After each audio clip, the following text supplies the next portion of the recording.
Čauky lidi, jestli nechcete, aby se vám make-up jakoby nehnul ani v dešti, prostě celý den stál na tom stejném místě, kde je prostě, vypadal hezky, tak tady mám menší tutoriálek, jo. První si dám vždycky setting spray, mně to přijde úplně jako jakýkoliv, jo.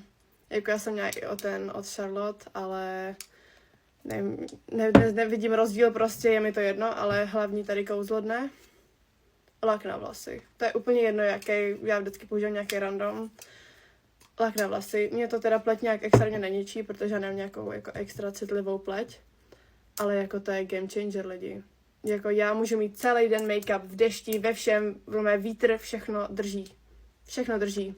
A lip combo vždycky tak zapudrovávám, jakoby celý obličej. No a lip combo vždycky jakoby zvlášť ještě.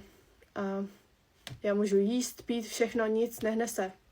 Takže menší tutoriál, nemáte za co.